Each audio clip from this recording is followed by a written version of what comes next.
All right, so we're getting to the end of Jedi level number 2, and the very last hands-on exercise is for you to take this quiz. So go take this quiz. Go take it. Pause the video. Go take the quiz. And now, hopefully you've taken the quiz. Now we will go through the quiz together.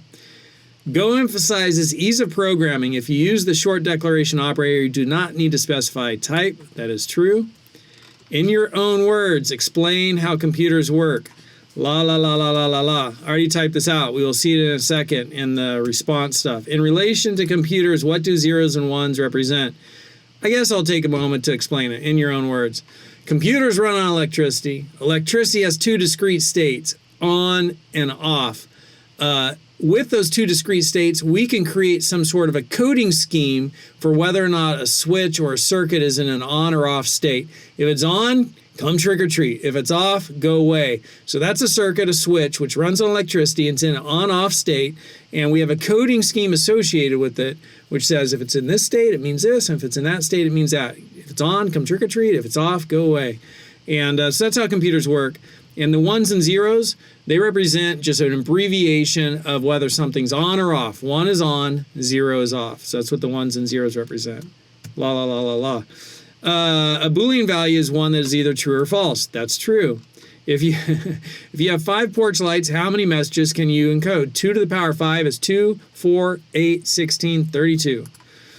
The computer power symbol is cleverly a 0 and a 1. That is pretty neat. A 0 represents off and 1 represents on, which is exactly what a power symbol allows you to do. Turn something on and off. True. Bit is an abbreviation of binary digit. True. On and off, 1 and 0, binary digits, bits, and machine language are all words used to refer to this idea that within a computer, it's all nothing but a bunch of zeros and ones or switches that are on or off. It's all just a bunch of binary digits or bits. That's the language which computers speak. It's machine language. That's true. Circuit switches, transistors, and even gates are all words used to refer to this thing within a computer that can be either on or off. It's a circuit. It's a switch. It's a gate. They can either be opened or closed. It's a transistor. You will learn that people use all these words to talk about the same thing. This ability of computers to store on-off states. True. The world's most popular text coding scheme today is UTF-8. 1,000 bytes is 1 kilobyte. 1,000 gigabytes is 1 terabyte. 1,000 nothing there. Consult this link and then enter the number of transistors which can be found on processors today. This is fun. Number of transistors which can be found on processors today. Date of induction, 2017. We've got like 7.2 billion, 3.3, 3.2, 7.7 billion, 4.8 billion. I'm going to put 7 billion. How many circuits, aka transistor switches, light bulbs, in my portionality did the ENIAC computer have? 16,000. Rune is an alias for int32. So rune is like a code point in UTF-8, which means it's 4 bytes, which is 32. So that's true, but I'm just going to go check to make sure I'm not making any kind of an error. And rune is going to be under numeric types, and we have rune right here, and it's alias for int32. Sweet. Byte is an alias for uint8. A byte is 8 bits, and uint means it's unsigned. Look at everything you've learned, and it's an alias for uint8. So that's for 0 through 255 right there. 0 through 255. If you use type int, then the compiler will choose whether int32 or int64 is used. Another way to say this is that int has implementation specific sizes. That's true. As a rule of thumb, for numeric types, you should just use int for whole numbers without decimals and float64 for real numbers with decimals. That's true. A string is a sequence of bytes, which is also known as a slice of bytes. That's true. Go source code is always UTF-8. That's true. A string is a sequence of bytes that represent Unicode code points called runes. That's true. What is a coding scheme? So that entire thing that we talked about, when you have switches in an on-off state, you can say this series of on-off or zeros and ones represents this thing. That's a coding scheme. La la la la la. What is the number 42 in decimal? So this is 2. This is going to be the 1's place, the 2's place, the 4, 8, 16, 32. And 32 plus 8 is 40, plus that is 2. That's the 1's, 2's, 4, 8. So 32 plus 8 is 40, and that's the 2's. It's that one. I skipped the numeral system video. What is the number 42 in binary? Oh, in decimal. The number 42 in decimal. I almost missed that one. In binary. There we go. What is the number 42 in hex? You got 2 times 16, the 16 spot. That's 32. And then A is 10. 0 through 9 is the first, 0, 1, 2, 3, 4, 5, 6, 7, 8, 9. And then 10 is A. That's it. Nice. So good stuff. Let's see if how we did. See if everything's working. View your score. See previous responses, and edit your response. Submit another response. I thought there was a way to see statistics. So my score is 21 out of 21. That's great. Here's the written out explanation of computers, and here are the aggregate scores. So you can see all the aggregate scores for the class. Pretty cool. All right. So I said I was going to play the didgeridoo for you, and it seemed like there's something else I wanted to say. It was this. I'm currently taking a class online at some place and I want to create this class, but I'm learning a little bit more about it, so eventually I will. But on photography and on shooting video with a DSLR, like this camera right here, and the course doesn't teach. They present, but they don't teach. And for me, there's a difference. And like, it's great. Really, it's fast. Each video is 2, 3, 4 minutes. And they're presenting the material and they're super smart. But it's almost like if you know the material already, you can watch this and you can say, yeah, those guys know the material. But if you don't know the material, it's like, okay, I didn't quite understand all that. It went really quick.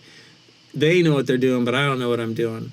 And so that course just really reinforced for me the importance of actually teaching in online courses and doing what we just did right here, which is like going through the quiz and like talking through the answers and having tools for you to learn the things and emphasizing the fundamental parts. And one of my philosophies as a teacher, both in the classroom and online, is to give too much rather than not enough. That way you have all of the resources that you need. So if you need more, it's there. And to help you actually learn this stuff, and also to connect with you as a human. And so that's just like a value of mine, a principle by which I live, but it's a value. It's like, this is a value. This is something I believe in when it comes to teaching. And so taking this other course and seeing it where they have this presentation style where they present stuff and it's really quick, it's almost like they've sacrificed their humanity in favor of brevity, and they've sacrificed teaching in favor of brevity. So it's just reinforced for me that what we're doing here at Greater Commons, where we're looking for people who teach, actually teach, it's a good thing. It's a good thing. And not just present, but teach the material. And so that's what we just went through with that quiz. So here's your reward. Or you could totally tune out at this point, stop watching the video. But that's also one of the cool things about taking a class for me, is getting to know the instructor. And I'm just checking to make sure that I'm still capturing audio, because I almost pulled the plug out. So this is a didgeridoo. And you can do circular breathing with a didgeridoo, which means the flow of air out of my body never stops. Amazing. And if you want to learn circular breathing, maybe I'll make a YouTube video about that. But so I can just play this forever, and this drone becomes hypnotic almost. And particularly when you play it, if you play it for 15 minutes, man, totally just chills you out. It's a nice thing to do in the evening. Totally surprises me that this is something that I would have never guessed this for myself. But it's cool, and it's not too difficult, and it's really peaceful and relaxing, especially when you play it. And what else can I say about it? But what I said that's one of the cool things about taking a class is like just getting to know the teacher and like developing a new friend and, gaining some insight into another person's life and how they live. So not only teaching the course content, the skills and the knowledge, which is an important part, but also the wisdom and the motivation and the inspiration. That's all part of good teaching. I call that my education hierarchy: skills, knowledge, and then wisdom, and then motivation, and then inspiration. It's like Maslow's hierarchy of needs. You start out with the basics, skills and knowledge, but then you also have the higher level stuff once the basics are fulfilled. The skills, knowledge, and then the motivation, the wisdom, motivation, and inspiration. Here's the didgeridoo, and it takes a couple of minutes to warm it up before it starts playing right.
makes your nose vibrate. It's supposed to be good for sleep apnea. They've actually done studies on it where, you know, helps you with sleep apnea, clears up your entire head, helps you breathe better. It's awesome.